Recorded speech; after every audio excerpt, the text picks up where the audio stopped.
Farm দিয়ে ডিম রান্না করতে কি কি উপকরণ লাগে আপনাদের আমি একটু দেখিয়ে দিচ্ছি। এখানে নিয়েছি আমি প্রায় 15টার মতন রসুনের কোয়া। রসুনের কোয়াটা আমি ছোলা হয়নি, আমি পরে ছুলে নেব। 1 ইঞ্চি আদার টুকরো, এখানে আছে ধনে পাতা, 1 মুঠো ধনে পাতা, এখানে 4-5 টুকরো আমটাকে আমি ছোট ছোট করে কেটে নিয়েছি।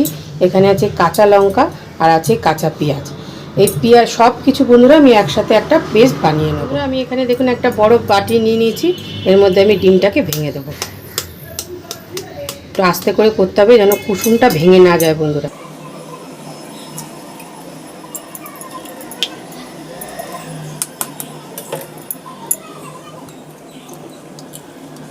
একটা হাতার সাহায্যে ডিমের কুসুমগুলোকে আস্তে আস্তে করে বাটিতে তুলে নেব। আমি এখানে দেখুন পেঁয়াজ কুচি, লঙ্কা কুচি, রসুন কুচি, আদা কুচি নিয়ে নিয়েছি, এটাকে এর মধ্যে দিয়ে দেবো। বন্ধুরা বাইন্ডিংয়ের জন্য দিয়ে দিলাম এখানে আমি 2 চামচের মতন বেসন। বেসনটা 2 চামচের জায়গায় 3 চামচও বন্ধুরা লাগতে পারে, মাখলে বোঝা যাবে। দিয়ে দিলাম স্বাদ মতো লবণ, দিয়ে দিলাম হলুদের গুঁড়ো। সব আমি একসাথে মেখে নেব।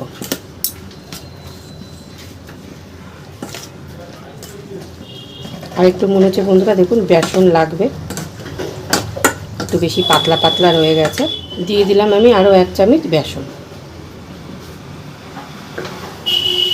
বেসনটাকে দিয়ে এবার ভালো করে একটু মেখে নেব।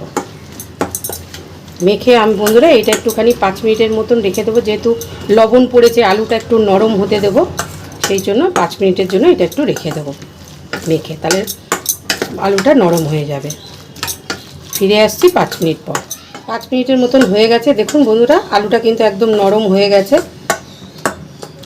এবার আমি চলে যাব রান্না বসিয়ে দিয়েছি বন্ধুরা। দিয়ে দিলাম আমি সর্ষের তেল। তেলটাকে ভালো করে গরম হতে দেবো। তেল গরম হয়ে গেছে, আলুর ব্যাটারের থেকে একটুখানি আলু নিয়ে তেলের মাঝখানে দিয়ে দেবো।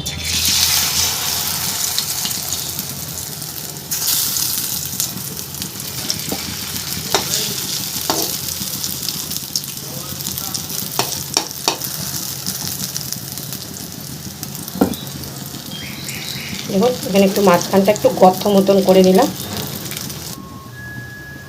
ডিমের কুসুমটা আস্তে করে আমি মাঝখানটা দিয়ে দিলাম।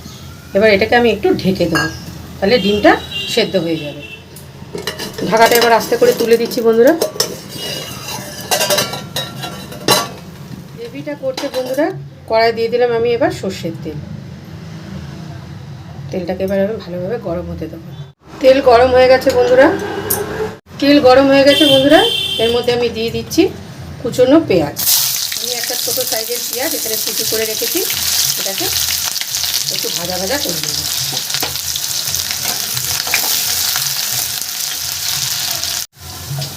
পেঁয়াজটা দেখুন ভাজা ভাজা হয়ে গেছে। বেটে রাখা মশলাটা এবার এর মধ্যে দিয়ে দিচ্ছি।